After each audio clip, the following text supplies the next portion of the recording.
तीसरा टर्म है मोदी की सरकार का, और अब तो डबल इंजन की सरकार है दिल्ली के अंदर।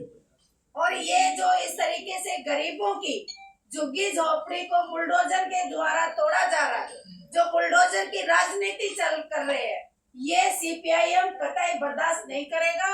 और आने वाले समय में हम आपके जरिए ये कहना चाहते हैं और केंद्र की सरकार और दिल्ली की सरकार को आगाह करना चाहते हैं, यदि यहाँ पर इन झुग्गियों को आप तोड़ के और उनको आप पास में नहीं बसाएंगे तो ये वामपंथ पार्टी मिलके जन आंदोलन खड़ा करेगी।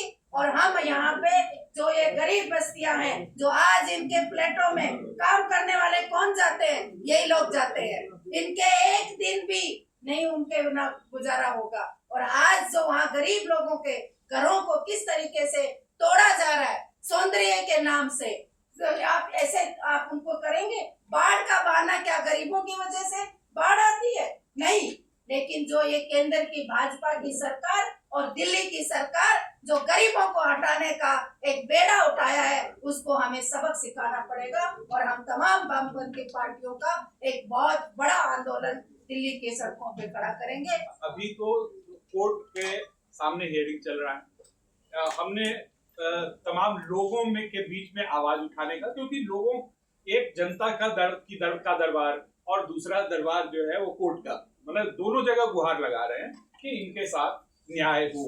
और अगर ये न्याय नहीं होता है तो ऐसी स्थिति में हम आगे जो भी परिस्थितियां बनेंगी 9 तारीख के बाद, उस परिस्थितियों के हिसाब से आगे अपनी रणनीति तय करेंगे।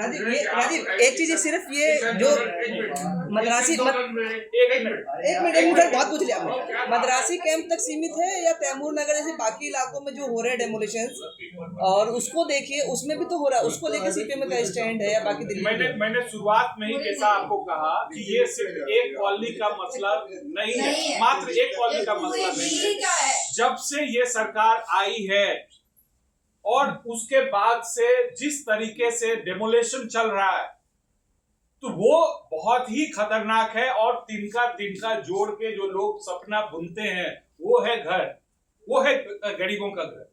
तो हम लोग इसके खिलाफ जनसंघर्ष, जैसा कॉमरेड ने कहा, हम चलाएंगे और इसकी आवाज को बुलंद करेंगे। हम कानून के हिसाब से चल रहे हैं, हम डे 1 से कानून के हिसाब से चल रहे हैं। इन सिटू रिहैबिलिटेशन जो प्रोटेक्टेड नोटिफाइड स्लम्स है मिलना चाहिए, ठीक है ना, ये कानून कहता है। तो ऑफ कोर्स हम कोर्ट पे ये पक्ष रखेंगे, हम कैसे वकील हुए, हम कैसे एक्टिविस्ट हुए अगर इतनी बेसिक बात नहीं रखेंगे। मॉनसून आने वाले हैं, बारिशें आने वाली है, प्रॉपर्टी, अमीरों की प्रॉपर्टी को डैमेज होगा, इसीलिए पुनर्वास के लिए ना रुका जाए। सरकार के वकील अभी ये कोर्ट में कह रहे हैं। और जहां तक सवाल है कि आप कह रहे थे कि नोटिस है या नहीं, मैं पढ़ के सुना दे रहा हूं। ये कार्यपालक अभियंता दक्षिण पूर्व रोड नंबर 1 लोक निर्माण विभाग नई दिल्ली के आदेशानुसार सील के साथ है जो चिपकाया गया है, उसको मैं पढ़ के सुना दे रहा हूं।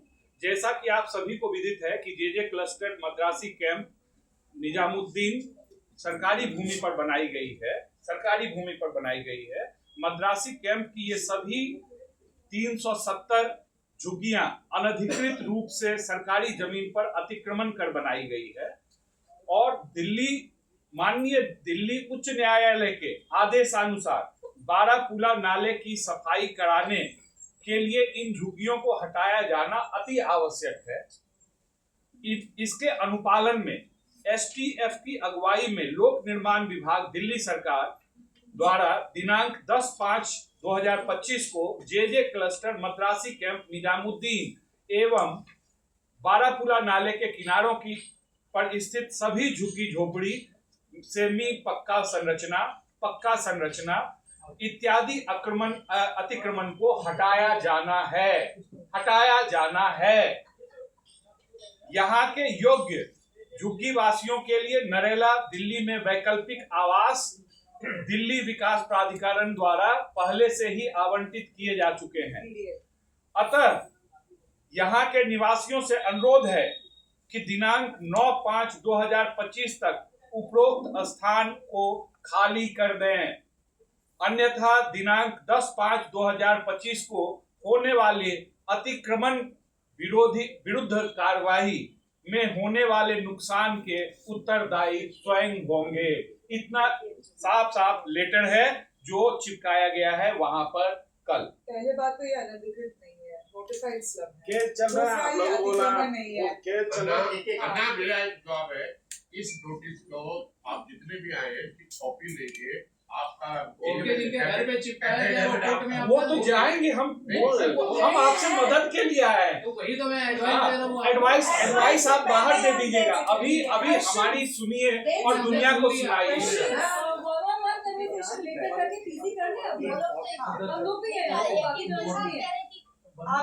आपके सवाल का जवाब मैं देती हूँ, और ये हम तमाम जो हमारे यहाँ पे जर्नलिस्ट फ्रेटर्निटी आए हैं, ठीक है ना, आपसे भी हम ये अपील करेंगे कि देखिए कानून पेपर में बहुत प्रगतिशील है ना, सरकार की पॉलिसी जहाँ जुगी वहां मकान की हो सकती है, बट दूसरी की पॉलिसी, स्पेशल प्रोविजंस एक्ट सब बहुत क्लियर है कि तोड़फोड़ लास्ट रिजॉर्ट है।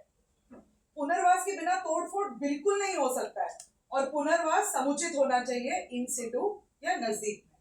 ये हमारे कानून है, ठीक है, लेकिन ये कागजी कानून है। All these protocols are being violated by government departments and in the courts, क्योंकि हमें सवाल उठाना पड़ेगा कि एक्चुअली 2015 से जब ये कानून बना है कितने लोगों को उचित पुनर्वास मिला है, कितने एक्चुअली फ्लैट्स बने हैं। दूसरे के पास 675 प्लस 82 का एक लिस्ट पड़ा है, 2016 से पड़ा है। क्या काम किया है उन्होंने उचित पुनर्वास बनाने के लिए?